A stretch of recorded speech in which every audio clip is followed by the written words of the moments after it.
This episode is brought to you by TaxAct. Don't do your taxes alone. Join TaxAct's National Admin Night.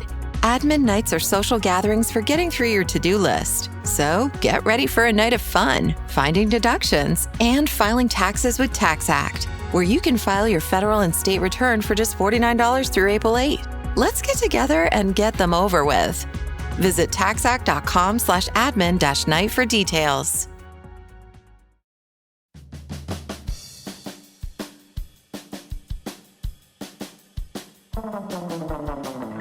Welcome to The Secret Life of Cookies, where we try to solve the world's problems through the miracle of carbohydrates, one recipe at a time, with host Marissa Rothkopf and her dog, Bosco.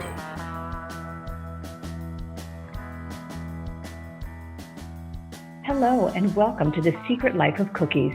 My guests, that's right, two of them, are Major Garrett, CBS News Chief White House Correspondent, and David Becker of the Center for Election Innovation and Research. Together, they've written a must-read book called The Big Truth, which is part warning and also part guide to saving democracy. Nothing big, just saving democracy. But it's a great book, and I hope you'll join us for the discussion. We are also, on occasion, joined by Bosco, my dog, and David's two dogs, Kramer and Elaine. It's a very special episode, and I hope you enjoy. If you'd like and are able to contribute to keep this podcast afloat in butter, please become a paid member of my Substack newsletter at marissarodkopf.substack.com, and also please consider becoming a member of the Deep State Radio Network for access to loads of extra interviews. Welcome to The Secret Life of Cookies. We have not one but two guests today. We have Major Garrett, the CBS News Chief White House Correspondent, and his partner in writing crime, David Becker, who has nothing to do with crime, and the head of the Nonpartisan Center for Election Innovation and Research. I'm always trying to find some sort of acronym for that, but I can't, so we'll just continue. CIR, and that works. Okay. We're at electioninnovation.org if anyone wants to check it out. Fantastic. And you should. And the other thing to check out is the new book that you have with you here on the counter in David Becker's kitchen, which is making its television debut, or actually its podcast debut. And you have written a book together called The Big Truth, Upholding Democracy in the Age of the Big Lie. And speaking of the big lie and the big truth, we will be doing something that is a great truth in the world of cocktails as we start out this beautiful sunny fall morning. How better than to steady our nerves and to drink one of my favorite cocktails, although we already have started out with some differences. What cocktail have you brought to us this morning? So we're going to make old fashions, one of my favorites. In this day of challenges to democracy, people who run elections are the people we've kind of highlighted in the book, the election administrators who are such heroes in 2020 and afterwards and facilitate our democracy. They often need to come home and take the edge off, usually not at 9 in the morning. No. But we're gonna make my favorite cocktail an old fashioned with and there are multiple ways. I prefer it with rye whiskey, but some people prefer it with bourbon, as you might, Marissa. And hopefully this will be something that people can look at after the sun sets and make themselves. Yes, I will make this cocktail along with you, but I may taste it and then set it aside until it's sunset somewhere, which, considering the time zone thing, it's got to be sunset somewhere. Isn't that what they say? So why don't you take us through this? My co-host on this show is my dog Bosco, and I traditionally like to have a bone for him to chew while we're doing this, but instead all 80 pounds of him is standing at the door panting to attack a squirrel. So I'm going to open the door for him while you guys... That's great. My two dogs, Kramer and Elaine, are also here, and Kramer is chewing a bone himself. So very good. Kramer and Elaine, yes, from a famous TV show. Keep up with this, folks. I got to keep up with this. Does Kramer have the personality of Kramer is my question. And is Elaine always asking questions? Kramer has the most personality of any dog I've ever had. but it's his own unique personality. Like Kramer. Just like Kramer. What's Elaine like? Elaine's Beautiful. not like Elaine from Seinfeld. She is quiet, and except for occasional bursts of yappiness. And actually can dance. And so much different, and eats frozen yogurt without worrying about it, I'm sure. Which, for anybody who grew up in New York City in the 90s, eating that frozen yogurt, that was a very poignant episode for us. So talk us through the old fashioned, and then I want to get into, the topic of democracy in America. That'd be great. Yeah. The way I make it is very simple. One thing I think that the big dispute is whether you should put muddled fruit in it or not. The answer to that is no, you should not put muddled fruit in it. That makes it sweet and goopy and messy. So it basically has 3 ingredients in it. First, bitters. The classic is Angostura bitters. Right. Put a couple of dashes in there like that, in a glass like that. And it's worth noting that our country's founding has something to do with spirits. Many of the revolutionaries, as they plotted their ideas about how to challenge the British Empire, did so in public houses, did so in places where people drank. And one of the earliest conflicts of the Washington administration was over the taxation of distilled beverages, the Whiskey Rebellion. So distilled spirits, beer, anything like that is sort of synonymous and walked along the origins of our country, the formative experiences we had with democracy. So it is consistent, at least, to have this and our book right next to one another. And especially, election officials, if you read the book, you'll find election officials have truly been through a lot. They've been through threats and abuse and harassment over the last couple of years, not because they failed in any way, but actually because they succeeded in facilitating democracy with the highest turnout ever in the middle of a global pandemic. And unfortunately, the losing candidate has been spreading lies about this. Is one of the things we're and their nerves are rattled unnecessarily. And if this in any way can help calm those rattled nerves, we're all for it. I've had old fashions with election. This book offers up a lot of worries about the future of democracy, but I also do believe that it has this very warm heart to it. And that is, and I want to get onto the topic of it a little bit later, but about poll workers and what election officials have done for this country. Because like any good story, I'd like to start out by scaring people or making them a little concerned. But let's pour a drink first. The next important ingredient, second ingredient, is simple syrup. This I made myself. It is with turbinado sugar. It's a beautiful dark brown. It is really lovely. The color is wonderful, complements the whiskey. And I should also say, incredibly easy to make simple syrup. This is the first batch I ever made. I got it right the first try. No one can screw it up. 1 part sugar, 1 part water. Put it on the stove for a little bit. Let it cool. Put it in a container like this, and you got it. I think it's the name simple. Yes, exactly. And it's very important to have a key aspect of the old fashioned is also the tactile sensation of having the heavy crystal old fashioned glass. Absolutely. Really nice. So you put just a little squirt of simple syrup in there. And then you take your whiskey, rye or bourbon if you like. As I said, I prefer rye. One of my favorites right now is this one, Sagamore Rye. It's actually here. I live in Maryland. It's from Maryland. It's very good. Don't waste your money on like really expensive rye for a cocktail. You need for like a $75 bottle of rye. Anything in the $20 to $40 range is just fine. It was good enough for our forebears. So there you go. Exactly. So about, say, half an inch of whiskey in here. Half an inch of whiskey. Okay. Roughly. Depending on the night, it can be 3/4 of an inch. And depending how well you measure too. Can you give us that in metrics? Yeah. No one's going to quibble about a heavy pour. Right. No one's going to quibble. No. The next key are the big ice cubes. You have the big ice cubes. Okay. Yeah, big ice cubes are key. They melt at a very nice rate. You can get these, from Amazon or any home store. Really easy, silicone. So you've gone for the square ones, not the round orb-like ones. I prefer the square. I think they clink a little better in the glass, but the round orb ones are also nice. They just kind of they swish around a little bit. So that is a matter of personal taste. And we're both basically squares anyway. Having sort of a largish nose, I find the round ones, my nose gets in the way of the round one. So that's. You see my profile. I also blessed with the same proboscis. So I know exactly what you mean. And then this is actually key. I don't put an orange peel in there because actually I don't just have oranges sitting around all day long that I can. If like they do at the bar. It's nice if you have that. But actually, I think something that's really nice as a treat. These are Luzzardo cherries from Italy. They're the original maraschino cherries. They're not cheap. But they're worth it. They're above and beyond. If you haven't, ask for them for Christmas. Deep syrup. When you take a cherry out, maybe just a touch of syrup too, because the syrup kind of adds a little bit of sweetness to it. Notice they're not bright red like the other ones. So these are.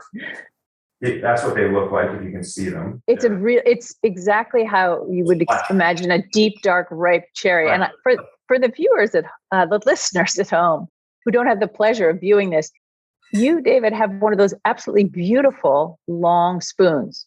The really bartender worthy. You got to have the long spoons. I mean, if you're gonna, especially during COVID, I don't know if other people did this. We weren't going out to bars, so. Yeah. I tried to make sure my home bar was up to snuff, and that's it. That's the old fashioned, Major. Thank you. Cheers. We'll take a little sip. Just a little sip. Cheers. I don't think I've ever done this before. Maybe more. Very nice. Wow. Maybe I should be cautious about liking the taste so early in the morning. But there you go. The old fashioned is very smooth, isn't it? And it's got a little sweetness to it. You can adjust the sweetness to how much you like. I like the rye better because it's a little less sweet.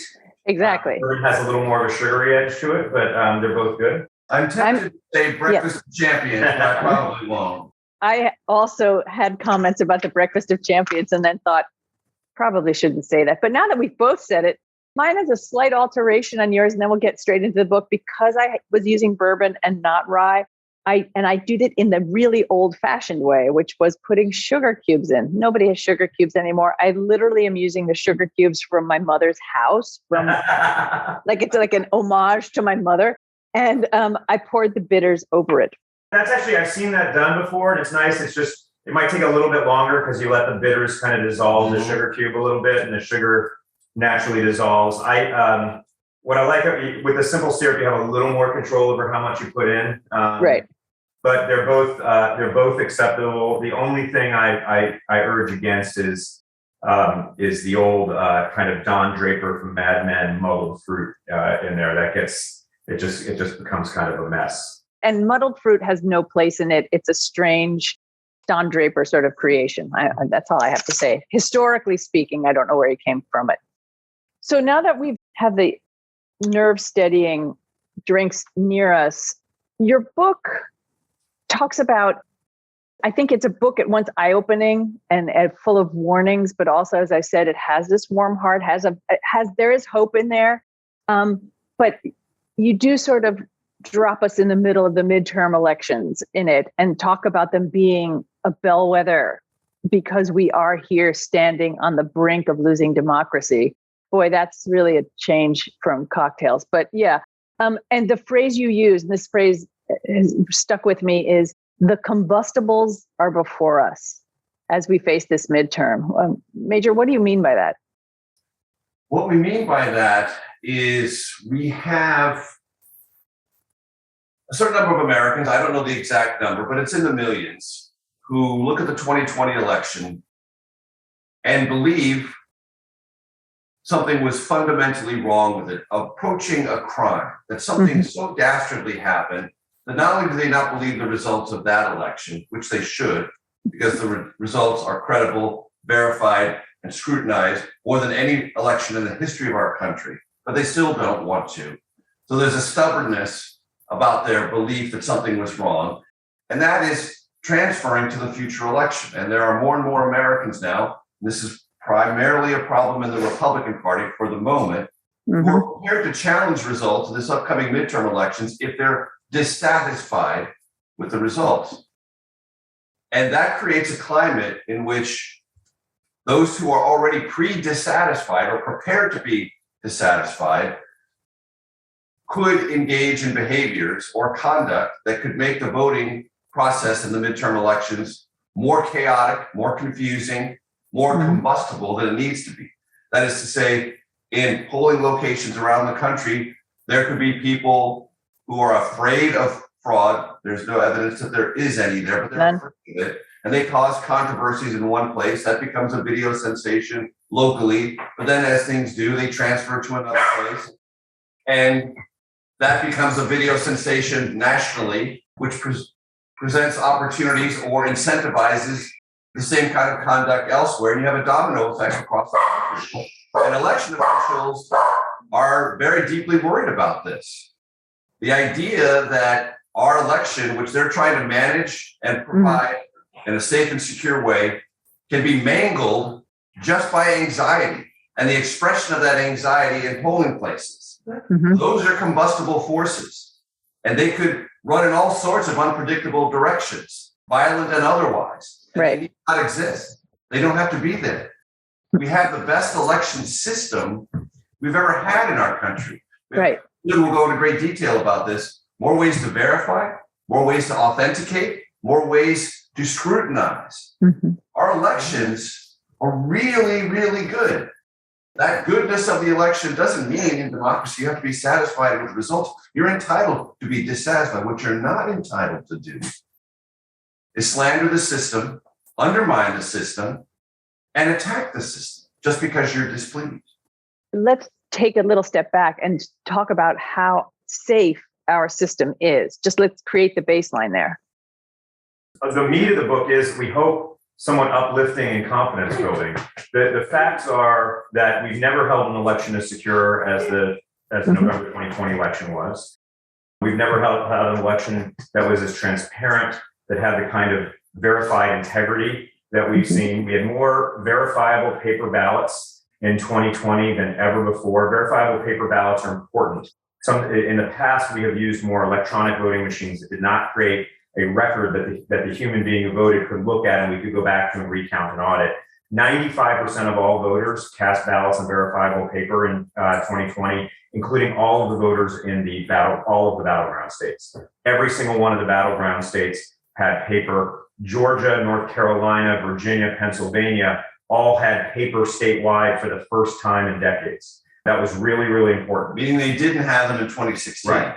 And then those paper ballots were audited, probably most famously in Georgia, where they counted the presidential ballots 3 times, 3 different ways, all 5 million plus of them, including once entirely by hand to confirm the result was accurate, and it was. And then I think really importantly, Major and I talk about this in the book, we have to understand that there were some rule changes, some changes in process related to the pandemic that were natural, that we needed in order to navigate the highest turnout in American history while we were all scared. We didn't have vaccines then. We didn't know what to expect.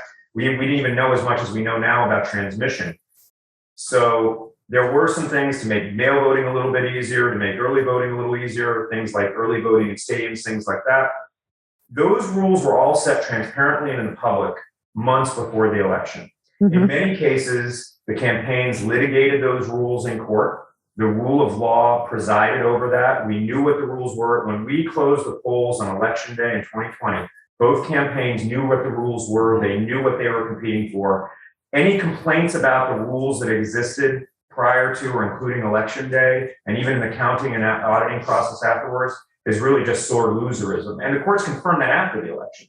Because for the first time in American history, we had over 60 court cases brought by a losing campaign, the presidential campaign, and every single one of those courts upheld the outcome, found no evidence of widespread fraud or malfeasance that would have changed the outcome, including many judges appointed by the losing presidential candidate himself.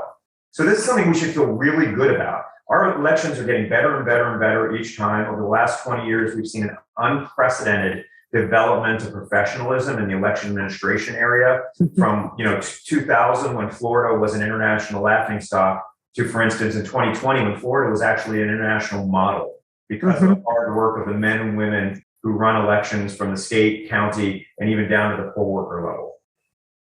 The losing presidential candidate in 2020 had the option of requesting recounts. What happened? Yeah, so in Michigan, Pennsylvania, Wisconsin, state law allows any losing candidate to request a full statewide recount of the ballots. If you recall, in 2016, Jill Stein, who hadn't even finished second in those states, did request a recount. Now you have to pay for them, and it costs a few $1 million to do that. But remember, President Trump had raised, by all accounts, roughly $200 million in just the weeks after the election. Recent reports suggest it was more like $500 million in the couple years since then. That's shocking. He had the money. He could have gone in and said to Pennsylvania, Michigan, Wisconsin, you're going to recount all of your ballots, by the way, all of which are paper in all three of those states. That wasn't the case in 2016, at least in Pennsylvania. And he chose not to, which I think speaks volumes about his state of mind, about whether he really thought he had lost the election or won the election. We have to remember this election was the widest margin of any presidential election in the 21st century when Barack Obama was on the ballot. And when you request a recount, something comes with that. Mm-hmm. The ethical responsibility to accept the results of the recount. Right. And I feel that someone must have explained that to him, to the president. And that requested, and that has got to be remembered as part of this history. He had every right, on behalf of his aggrieved supporters, to find out via a recount. He had the financial wherewithal by several orders of magnitude. Correct. With that request would have come the requirement, the transparent requirement to accept the results. And he has never been known to be a person who backs down on anything, right?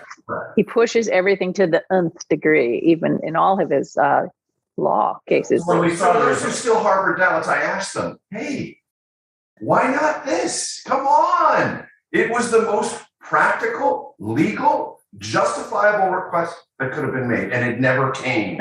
And we have to remember also, and it's a point we make in the book, that these paper ballots didn't just have a presidential race on them. They had other statewide races. They had every congressional seat was up in 2020. Exactly. A third of the Senate was up in 2020. Most of the state legislature seats were up in 2020. And many of the same people in Congress and in state legislatures who are raising false claims about the 2020 election have no problem with the fact that the reason they have the authority to raise those false claims is because they were elected on those exact same paper ballots. Arizona, Wisconsin, Michigan, Pennsylvania, Georgia, wherever you look, that was the case. This is, I mean, it's a massive fraud, unfortunately, really being targeted at the sincerely disappointed supporters of the former president, who understandably are unhappy with the outcome. Who among us has not experienced an electoral disappointment in the last decade? We all understand that that's part of democracy. Elections have winners and losers. But to see the people who supported the former president be targeted for this long rift is particularly disappointing. It saddens me. And that's why we have a heart. And in the book, we sympathize with them. We really do. We say in the book, there are millions of people in this country who want to support the country, believe in democracy, want to do the right thing. But they also trust the former president more than a lot of other institutions, more than someone like me. I can't do that, but I can be sympathetic to it because in this case, and I'm not asking people who are Trump supporters to embrace the Biden agenda. I would never do that. Me neither. No. Part of your right in a democracy is disagree with the agenda you disagree with. Fine. Take all that passion. Just don't direct it in this misdirected area because it will harm the country you profess to love. And it will slander something that we used to celebrate in this country. Right. What do I mean by that? We used to celebrate hard tasks done without a roadmap in which collaboration, innovation, and cooperation were required. When I was a kid, those were all bedrock American values. Absolutely. Absolutely embraced and thought were unique. They're not unique to America, but we do it a lot. And we do it so frequently, we sort of think that's one of our natural innate qualities. We did that in 2020. For goodness sake, let's just celebrate that and move on. Yeah. But it's impossible to do because it seems to me, and tell me whether you agree or not, or disagree, I'm happy because it's America. We can do both. The lie continues on. We have people who are running now for the midterm elections who desperately want to be approved by the king, or let's just be like more fair about it. They desperately want to be approved by Donald Trump. They want his seal of approval so that they will say everything is a fraud, elections are fraudulent. And they're just helping to promulgate it. And I don't know how we move beyond it. That's the part where I sit there and go, social media is magnificent at telling lies and furthering them with people much more than truths, unfortunately. Yeah, and it's really remarkable how much the lies relate solely to the outcome of the election. They're really completely untethered from the reality of the process, where you see election officials being targeted, not just in the states I mentioned, the close swing states, Georgia, Arizona, Wisconsin, but also in Florida, Texas, California, states that weren't close. Utah, yeah. These are right. Utah.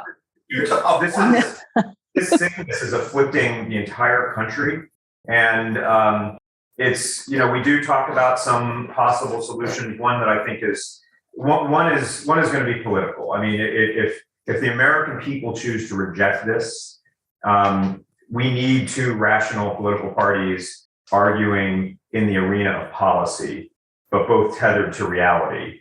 Right. I'm not entirely sure we have that right now. And we'll see if there's a political solution to this. But there's other solutions. One of the things we're seeing right now is it does appear that there's finally going to be accountability for some of the people that have led the criminal efforts, the efforts that should incur civil liability, defamation lawsuits being filed against media channels and Mike Lindell. Of course, criminal investigations going on in the Department of Justice in Fulton County, Georgia, a civil investigation happening in New York. These are the kinds of things that I think are incredibly important, because we need to change the incentive structure. The incentive structure right now incentivizes the grifters. There are a lot of people getting rich off of the sincere disappointment of a lot more people by lying to them. And we need to change that incentive structure if those people are held accountable for that ongoing fraud. And look, I've been covering politics since 1990 at a national level. Look, there are a lot of temptations in politics. There are a lot of power. But until the last election in 2020, I never saw a lure to power that would stomp on the very idea of what a democracy is. And that's a lure to power now. If you want to be an endorsed primary candidate in a Republican crowded field, the quickest way to be that endorsed candidate from former President Trump is to deny the election, whether you believe it or not. You have to do it. It's become a tactic. It's not a sustainable tactic in this country, period. Full stop. Yeah, if we get to the point in our country where people, maybe even across the political spectrum, start believing that any election in which their side doesn't win is stolen, our democracy is doomed. You can't have a democracy where the losers can't accept defeat, especially when the reality right now is more than ever before, we can confirm the outcome of elections. It's really, everything is transparent. The problem election officials have always had is people don't come to the boring nuts and bolts pre-election testing, post-election audits, all of the things that can be watched over and over and over again. And hopefully, people will learn about these things, maybe volunteer to be poll workers, which is really important. You get to see this from the inside, and then and see how many checks and balances there are. There's a reason people show up 2 hours, who work the polls, show up 2 hours before the election and then stay for 3 or 4 hours after the elections, because they have to check a lot of boxes and do it in front of poll watchers and others completely transparently. It'd be interesting just to talk to your point, Major, about you've been watching elections back till 1990. And there's this allure that we say now, right? An allure now to embrace denialism. This kind of grift that was, raised by Donald Trump he didn't invent it, right? So where did it come from? How was there a weak spot that you saw? Where did this come from? How was this possible? There were others in previous elections who raised doubts about the validity of elections. There have been partisans who have done that, and we've had close elections in our country before. And in our book, we briefly summarize the very closest presidential elections and some of the underlying contentions: 1800, 1824, 1876, 1960, 2000 are the best examples. And what distinguishes all of them from 2020 is those who are at the top of the ticket, either president or nominee, never ever said a thing that would suggest they did not believe that the ultimate process would prevail and the process itself to determine the winner should be respected and was legitimate. That's only happened once in our history. Everything before it is different than what we experienced in 2020. Former President Trump is singular and alone in his debasement of the fundamentals of American democracy and the processes by which we gather the will of the people and render that verdict and proclaim a victor of an election. No one has done what he has done. So he is by himself. So I can't say that there were people like him that he just amplified ever so slightly. And history will so judge him for that. Now, did people raise objections, for example, in the very close election for the presidency in 1960? Yes, there were many Republicans, partisans who urged Richard Nixon, then the vice president, Right. challenge that election in court. And in certain jurisdictions, grand juries were impaneled to investigate allegations of improprieties. But Richard Nixon did not. Not only did he not, he famously in 1961, and there's great video of this, clips of this, presided over the electoral victory of John F. Kennedy as the sitting vice president. Al Gore did the same thing in 2001 after a very close election in 2020 in Florida, 537 votes. And as we, I believe, helpfully point out in the book, there were 4 other states not named Florida in the 2000 presidential campaign that had closer margins of victory than any of the states described as super close in the 2020 election. 2000 was a much closer election in far more jurisdictions and states than the 2020 election. And Al Gore not only accepted the results, though he was unhappy with them, he gave probably, and many regard this, I'm not an expert on this, but I've watched a lot of speeches, the best speech of his life in conceding. And he presided over what? The certification electoral vote as the sitting vice president in 2001. So, Right. Yes, there have been those who have objected to previous elections. There has been contention. There's a small library devoted to the election of 1876, deservedly so, because that was an incredibly important election. Right. Close, its resolution echoes through American history because it had to do with Reconstruction and a lot of other things. But no one has been where former President Trump has put himself and put millions of Americans.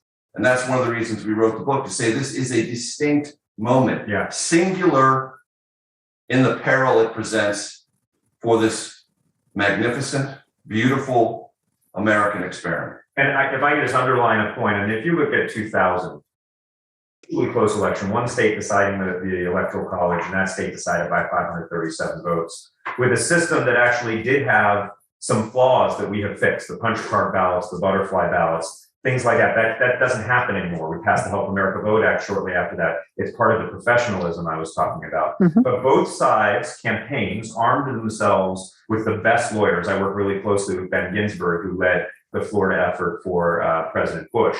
And they exhausted their remedies under the rule of law.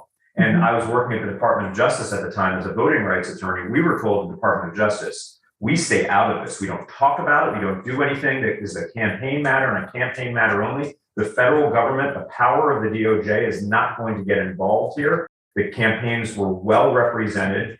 And then once the Supreme Court ruled in mid-December, Vice President Gore did not like the ruling of the Supreme Court. Many people didn't. And in fact, the Supreme Court kind of unusually said, this is going to be a unique ruling. This can't be cited again. And it was a 5-4 decision. One time only. Yeah. Very unusual. Lots of reasons to dislike it. But Vice President Gore accepted the institution of the Supreme Court, accepted the rule of law, and upheld it. Again, as Major said, with an incredible speech after that, and then presided over his own defeat in the joint session. That is something, along with what Vice President Nixon did in 1960 and 61, that's the best of American democratic traditions, accepting the rule of law. What we've seen from the losing presidential candidate in 2020 is utter and complete contempt for the rule of law. And once the rule of law is exhausted, he certainly had his opportunity with over 60 cases. And once his process was exhausted, he had the opportunity to request recounts, et cetera. He then said, that's not the end of this. I'm going to take it to the next level. And the next level, unfortunately, was essentially inciting violence. Let's remember that that man also didn't show up at the inauguration of Joe Biden either. There was no touch of the cap to the transfer of power at all, which I suppose, considering everything you've just said, shouldn't have surprised any of us. A question about the future. let's say the Republicans win big in the midterm. It doesn't have to happen, Elaine, don't worry. If the Republicans win big in 2022, could it have a possible positive impact on denialists? Well, if not every Republican who is running is a full-blown denialist, some are. There are candidates in Pennsylvania and Arizona and Michigan who are foursquare denialists. There are those who play footsie with it. There are those who are running who don't really wade into these waters and try to focus their campaign energy on inflation, immigration, crime, which are standard garden variety and completely legitimate midterm elections. But to your point, if those who embrace denialism, used it in the primary, repeat it, and brandish it in the general election win, that's a very bad thing. Yeah, and I just no other way to describe it, because that tactic in a primary will have then proved successful in a general election, and then the incentive structure will deepen. And my hope is that voters will weigh a lot of issues in a midterm election, but will draw a line at election denialism and say, no, that is by definition disqualifying. Because if you don't support the democratic experiment, how can I rely on you for other things that I would depend upon you on as my representative, either as governor or secretary of state or a member of Congress or a member of the United States Senate? Yeah, and I think one of the things we try hard to do is not to turn this into a partisan Democratic versus Republican thing. Many of the people we highlight in the book, some of the most courageous people over the last 2 years have been Republicans who have been willing to speak truth to their own voters, to their own leaders. People like Senator Ed McBroom in Michigan, people like Al Schmidt in Philadelphia, people like Brad Raffensperger and Gabe Sterling in Georgia, people like the entire Maricopa County Board of Supervisors. Right. People who stood up for the truth and have paid a political price. Liz Cheney perhaps being most famous in that. So I try to stay away from the predictions. I don't know what's going to happen politically, but I do know that we're in a perilous situation no matter what, because either it's a possibility that election deniers get elected and govern as if it's their job, as if it's a feature of their governance to put their thumb on the scale for themselves and other candidates like themselves, rather than facilitate true democracy, or they lose. And it might not matter how close the margins are, and they incite political violence, which is something that keeps me up at night. Now, let's just play this out. There's a candidate running for governor in Arizona. Her name is Carrie Lake. If she were to challenge the election results, she would have some uncomfortable history to have to deal with. Yes. Uncomfortable history. Well, in the primary, she made allegations loosely that this was a fraudulent system. When the votes were being counted, she raised suspicions about the counting of the votes because she was behind. And then when she went ahead, suddenly all of those suspicions and doubts evaporated. And when she was declared the winner, she accepted the result in toto. Well, that's a process by which you doubted until you prevailed. Well, the exact same system will be used in the general election. More voters will be involved, but it's the exact same system. So suddenly she starts raising doubts of a close outcome. There will be those lawyers, journalists, and constituents in the state of Arizona who will say, wait a minute, we watched this movie before. This legitimacy of your argument seems only vectored through your victory or defeat. That can't be the basis of a legitimate election challenge. And one of the things we also talk about in the book, and one of the things I'm very glad that David is my partner on this because he knows this world so well. Every campaign will have an advocate. And the courts are open and the courts are prepared and the courts were trained in 2020 to gear up for this kind of litigation. That's a good point. Courts will be there, and advocates for campaigns will not allow an election to be stolen from them in broad daylight. Well, and we have to remember also, whether it was pre-2020 or pre-2022, the rules, like them or not, are set. We know what they are. They're public. They could have done something to challenge those ahead of time, and they either didn't or they lost. And this is the way campaigns have always been run. Campaigns are always trying to game the rules. And if they fail, they have to accept that. The fact is we had more pre-election litigation than ever before in 2020. And in fact, Republicans won the vast majority. 7 out of every 8 cases was won by Republicans in advance. Democrats didn't like some of the rules. In Ohio, famously, and Texas, boxes were limited to 1 per county. In some counties like Harris County, Texas, which is the 3rd largest county in the country, that's ridiculous. But that's what the courts ruled, and you have to accept that. And we cannot live in a country where, again, as Major said, the only definition of a secure election is whether or not your chosen candidate won. And a word about drop boxes for a second. So on social media now, you can find conversations about tailgates and vigils around drop boxes. I speak just as a matter of logic, all right? Drop boxes are already secure. Most of them are video surveilled, but they're all secure in the sense that ballots that go in there go one place and one place only, straight to the place where they will be processed and counted. Straight from there, the secure, locked facility to the counting. We vote by mail. Those go in mailboxes. Mailboxes that are distributed all over the place that are not as secure as lock boxes. And guess what? That mail is mixed up with what? Other mail. And where does it go?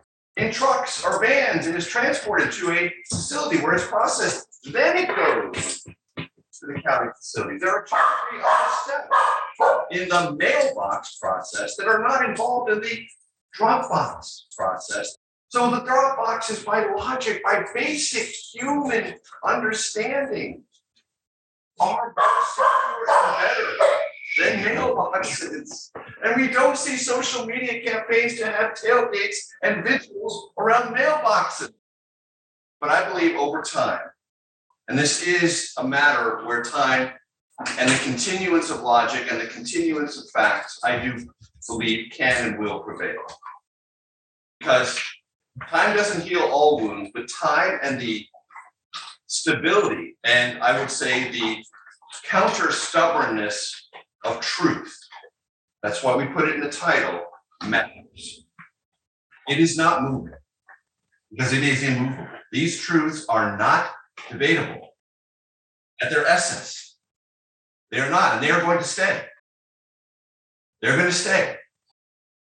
And they will outlast, I hope and believe, ultimately, that's the sort of optimistic end of the book, they will outlast this spasm, this psychic spasm of denialism. We have to wrap up now, but I don't want to, I feel terrible about what's happening, especially I think the point of that Republican poll workers are getting attacked more, because it's harder for them. How could you be a Republican and not be understanding that there's some terrible fraud going on? The idea that they're being doxxed and threatened. I watched a poll worker on the news yesterday burst into tears or try and hold back tears describing her plight. But the point that we started with and the point that I want to wrap up with, because I want people to have some hope, is the immense number of people who ensure our elections are safe. And from the lowest level, from teeny tiny county in teeny tiny corner of Tennessee to my big old county here in New Jersey. So that's exactly right. And one of the things I really worry about, and this is something that both sides, maybe not equally, but it can affect both sides, is the distrust of the other side. There are forces that want us to distrust each other, that want us to refuse to see each other as fellow citizens, but rather as enemies occupying the same land. That's very dangerous. Foreign adversaries like China and Russia and others have tried to destroy American democracy from within for decades, and they failed. And right now, domestic actors are succeeding in ways. So don't regard, whatever your political philosophy is, don't look at others from the other philosophy as enemies. Don't distrust election officials of the other party. If you're a Democrat that happens to live in a red county, or if you're a Republican who happens to live in a blue county, those people are doing their jobs very well. And if you want to see it for yourself, volunteer to be a poll worker and see it from the inside. But don't fall victim to the division and the distrust that the grifters are trying to impose upon you. We've been through two genuinely traumatic moments in American history, not just two, but two that linger in our collective history. Obviously, the Civil War is one. That for 20 years before the Civil War, there was an effort to politically resolve and compromise away the expansion of our country into other states and territories without or with slavery, and it was uncompromisable because the underlying issue was so severe. The underlying defect of our country structurally could not be resolved any other way. It was a structural defect in the country that had to be resolved through one way and one way only, the bullet and the bayonet. And we fought a civil war for 4 years to resolve that. The next one is one I remember as a child, the deep disagreements in this country over Vietnam and the Vietnam War, and what that war represented, what that war was said to be about, what it was actually about, and the cost inflicted on this country, generationally, politically, and in terms of its own identity. I would say those are the two greatest epochs of division in this country. This is something comparable to those three, but here's the good news. Here's the good news. The Civil War was about a structural defect that could not be resolved any other way. We tried. History tells us it could not be resolved any other way. Vietnam War was a war fought originally for Cold War purposes to protect the country, but ultimately its methods of execution and the underlying rationale for it could not withstand the scrutiny of the public. And thousands of Americans died and protested, and it nearly pulled the country apart. That was a war we fought in a foreign land. The psychic spasm we're here experiencing now is about something that actually isn't a problem. It's not a structural defect of the country, and it's not a war we're fighting. It is a set of beliefs we're choosing to indulge in. It is an indulgence, and it's a dangerous one, but it is only that. It is not nearly as difficult to resolve or to come to grips with as the Civil War or the Vietnam War or the antecedents before either. The good news is we have things that work, provable things that work before our very eyes. All we have to do is work through a sense of tolerance, forbearance, and get back more closely to the things that has always made America strong. We don't have to weaken ourselves to make this better. We only have to get back to our original strong selves. It's not that far a journey. It will take some time, but it's much closer and much more easily resolved than those very deep divisions and structural problems that led to the Civil War and the deep divisions in this country over Vietnam. We can do this. I think that is why your book resonated with me so much, because it is so truly hopeful and important to have that understanding of our history and the understanding of the safety and of our electoral system, our election process, which I think, David, also you make an incredibly strong point and an important reminder of how that is. I thank you two very, very much. I hope everybody will read this book, The Big Truth, because it is important for us to focus on the truth instead of the lies. Here goes the rye. And I hope to have you guys on for another episode, because we need to talk about the history of Angostura bitters, which is fascinating.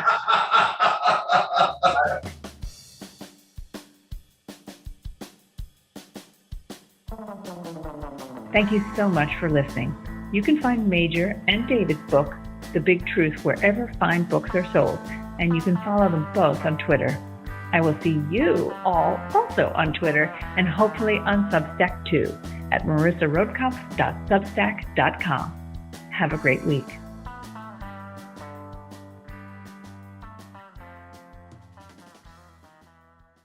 One day, playing pirates and princesses will be a cherished memory.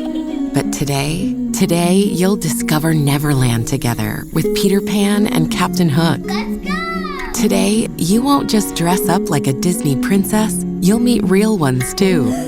And today, both your faces will light up brighter than the fireworks. Now's the time to visit Walt Disney World Resort. Go to disneyworld.com/preschool to learn more.